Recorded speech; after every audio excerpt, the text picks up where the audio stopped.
What up, everyone? Today I'm going to talk about Biden's anti-Bitcoin stance and why I think it'll actually end up costing him the election. Now, come on, guys, let's be real here. Who out there really hates crypto and or Bitcoin with a burning passion? I'll tell you, I don't know many people. I know people that have been burned and rug pulled that really don't like it. But the normal person, think about your parents, think about your cousins, think about the average person out there. Who really does not like it, and not only do they not like it so much, but that they're willing to vote for a person that's willing to attack it.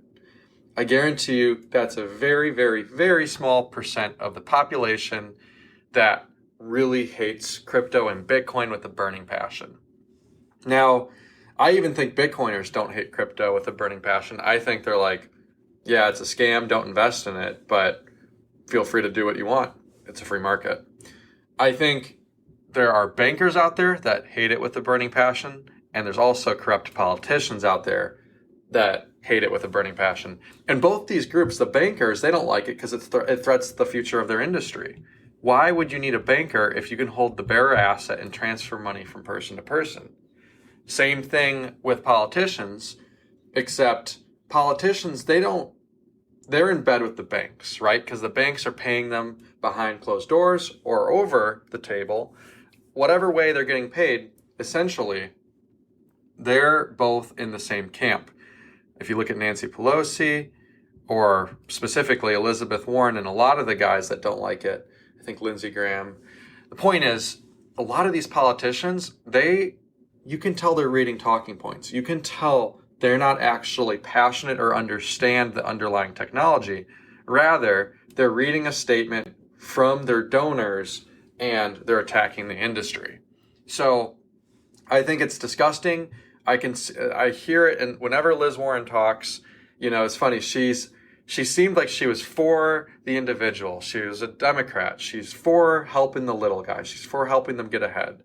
And now it seems like she's trying to do everything that aligns with the banks, that hurts the little guy, that helps the banks out. And I think this is a really disgusting thing, and I can't believe that she and her mindset has shifted so much over the past decade. So Mark Cuban actually had a discussion on this whole thing, and he pretty much said that Biden's anti-Bitcoin stance will actually cost him the election. Guys, there's a lot of single-issue voters out there, and specifically, there's a lot of people that are really fired up about Bitcoin, and I'm sure there's a lot more people on the crypto side as well.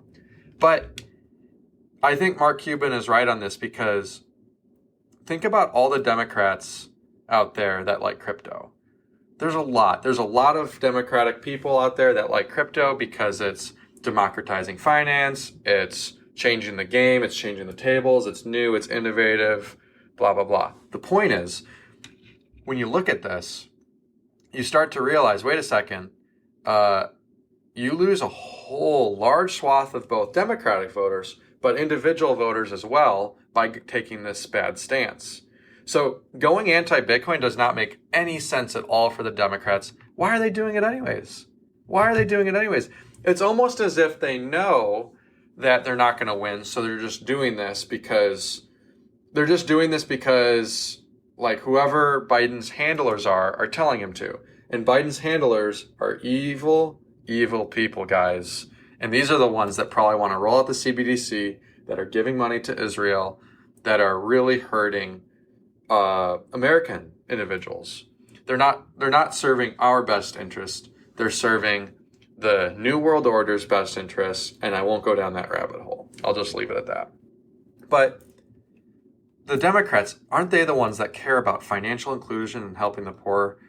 Aren't they the ones that are trying to help us from the greedy bankers? Think about the Occupy Wall Street movement.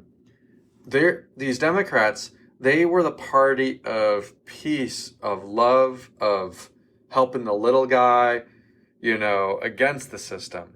Now, it seems like the Democrats are the state. They are the evil. They are the ones that are, putting out all dissent. This actually, I think, is a Bitcoin election. And I know we had the Orange Party issue from Bitcoin Magazine.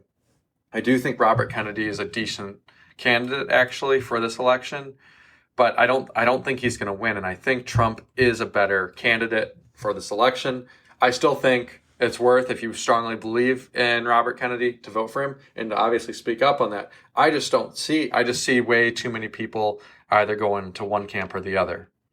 This is a Bitcoin election. I can't say that enough, because at the end of the day, a lot of Bitcoiners will end up leaving this country, and crypto people as well, if this is made illegal.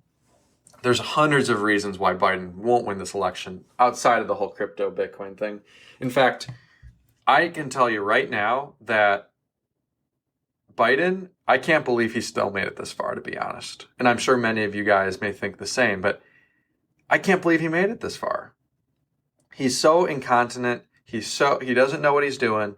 He's so removed from everything. I mean, I can't believe it. He's so out of the loop, and he can barely talk. He's reading the teleprompter word for word.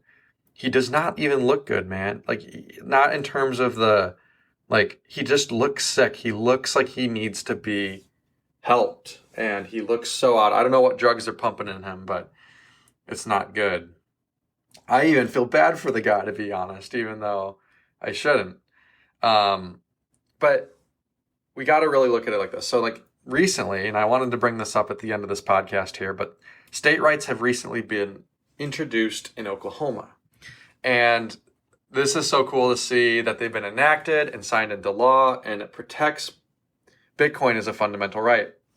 From the mining to the transactions to having your private keys, it's now protected in the state of Oklahoma, and that is really cool to see.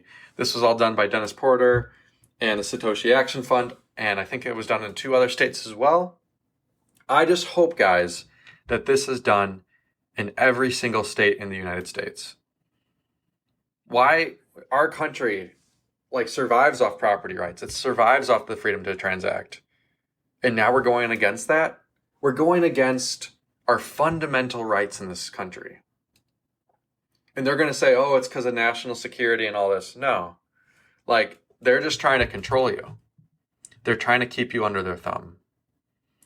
So even if federally the government tries to impede on the Bitcoin rights, I think a lot of the states will work to pass laws that protect against tyranny and the freedom to monetarily transact, mine, and hold keys. I genuinely think the fight is not over. I do know under Trump it'll look a lot better. That's for certain. But we can't rest on our laurels. We got to speak up. We got to vote out politicians that are anti-Bitcoin, and we need to speak up about why this asset is so important to this, not only this country, but the world. I mean, it's a technology that can help the world. I just worry that sometimes, I sometimes only worry that if we keep just saying, oh, Bitcoin's already won, Bitcoin, let's ossify it. Let's stop doing anything to it. Let's let the ETFs take over. And, let's just celebrate because the price is going up. I'm afraid at those moments, Bitcoin will be the weakest and it will lose. I know too many people that say, what doesn't kill Bitcoin will make it stronger. I do agree. That is somewhat true. But I also think you can't just be like, oh yeah, Bitcoin will always survive all those attacks, right?